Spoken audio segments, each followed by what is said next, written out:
Hi, I'm Jessica, the proactive caregiver, and I specialize in educating others on how to be proactive by empowering you, the caregiver, because if you cannot take care of yourself, then you cannot take care of your loved ones. And in some cases, taking care of yourself may be setting boundaries. I set them, and some of them I've had to push past the boundary. Did you ever see yourself or consider yourself having to buy a vibrator for your mother? Now that was a huge boundary for me. And I can tell you, a few years ago, I said, no way, hell no, never ever gonna, no, just no, hard stop. And then as the years passed and I saw this change in Mom, I saw her as a woman living with dementia, and I saw the challenges that it put on her mentally, physically, emotionally, spiritually, and yes, even sexually. Before, I would have said, this is ridiculous, this is embarrassing. Now, I recognize this as the human need, the natural human need that is there. And I want to express this to you because this is an area that as a caregiver, my original fears were the moment, the anticipation of when Mom no longer recognized me. I never once saw this as a fear of, I might have to deal with sexual tendencies. But in many cases, dementia, regardless of the form, the body still has natural urges, natural needs that need to be met. And I realize this and I understand this now because the behaviors changed everything. A couple of years ago, Mom's behavior went from being the silly, jokester, lighthearted, love to make people laugh, to gradually a little bit more aggressive, a little bit more belligerent, then a lot more belligerent, and eventually inappropriate. Those changes over the period of time were originally seen that it was the mental health decline. And I heard many caregivers that were around her say, oh, that's just how they are. That's how they become eventually. They recognized the change in the behaviors, but they didn't understand why. And that was frustrating to me because their response was medication. Here's the problem with medication. We all know that medication oftentimes, more often than not, provides side effects, which means more medication. It's not helping the problem that's at hand. Granted, some medications are necessary for certain behaviors. Sometimes that is the only answer. But when you jump to that conclusion before you actually understand what the behavior is being caused by, then we're just medicating to medicate. And unfortunately, in many cases, there are some assisted living, not all. They are not made equally. They're not run equally the same. But there are, unfortunately, some that burden the professional caregivers with far more of a load than they can handle. When you're managing 16 to 22 or more residents on any given shift, a lot of times the idea of having them medicated because they're docile, they're sleepy, they're easier to deal with, and not the erratic behaviors, that's a problem, but that's not the issue here. The issue here is what is called hypersexuality.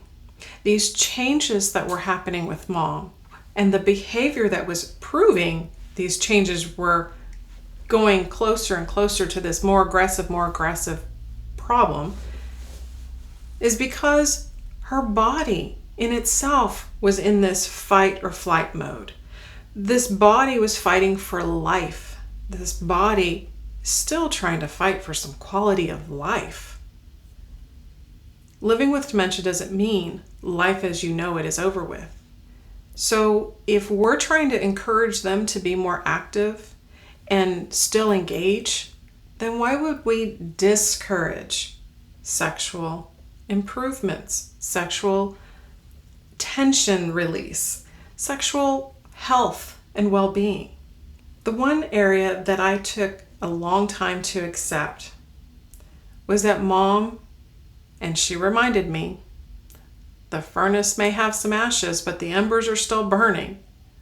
Hearing that was a little bit more than my ears wanted to handle at the time, but I get it now. And so I had a conversation with one of her nurses.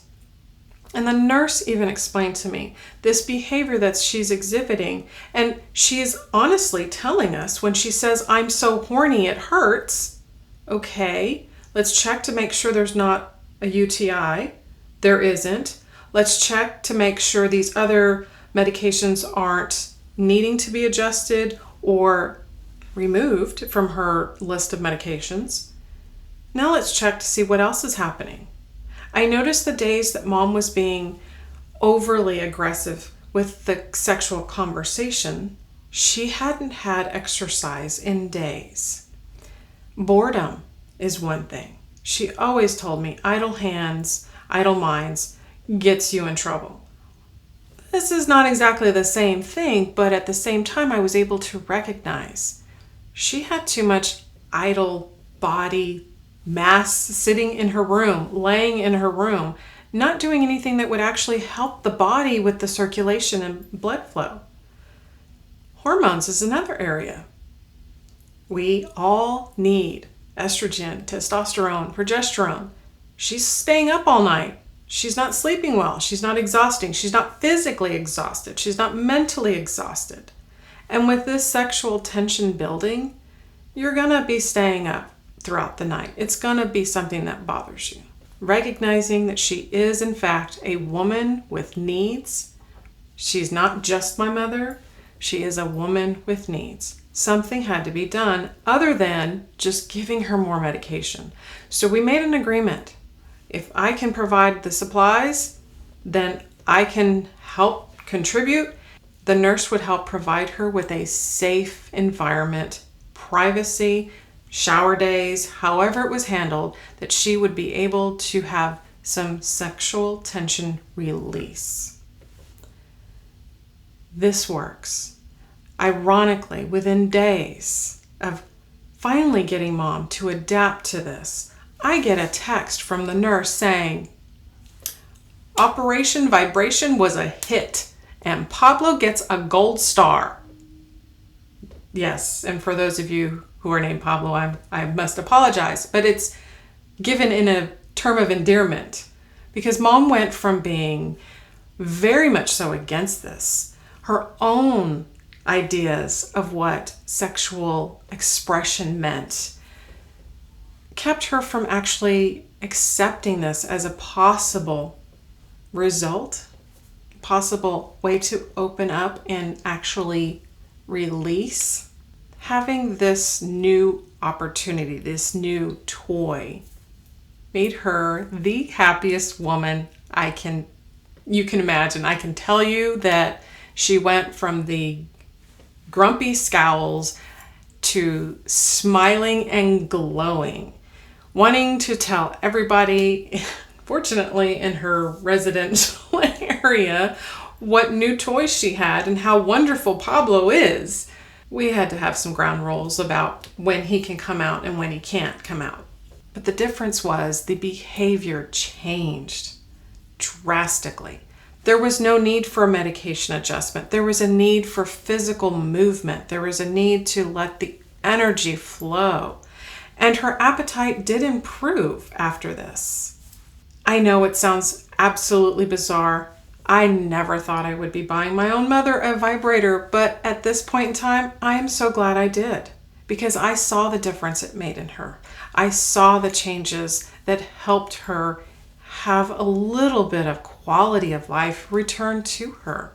I want you to consider when you see these changes in your loved one, especially if you were able to see them like I did when you went from this low, medium, high, it seems, or this moderate to aggressive to inappropriate. This is, yes, it is a change in the deterioration of the brain. It's the change in stages of dementia. That is the first clue, but it is also a clue for you to understand these changes means it's time to adapt. It's time to change how we care and what needs to be done. Please do not let everything become about medication.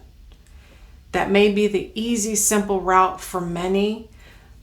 The industry certainly makes money off of that. But for the human need, we are, after all, still human. And to deny that and to make them feel that they do not matter, that their needs are not important, and in some cases, they still experience body image. It's a problem, and we can be the solution for them. There has to be guidelines, there has to be conversations, there has to be understanding and agreement, however it is done. But starting that conversation is the first thing. It is a hard conversation to have. It is very awkward, and I will tell you, in most cases, it will be that TMI, and you don't want these images in your head. But when you see them smile, and you see the difference in their demeanor, and they know they are happy, they feel happy, it's coming off of them like getting your hair done or getting your nails done, or just having an interaction that people understand you, it makes a huge difference. So please consider that when it comes to your loved one.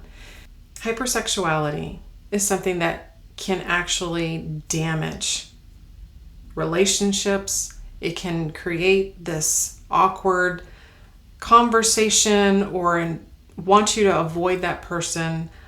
I know I did when I didn't understand what was happening.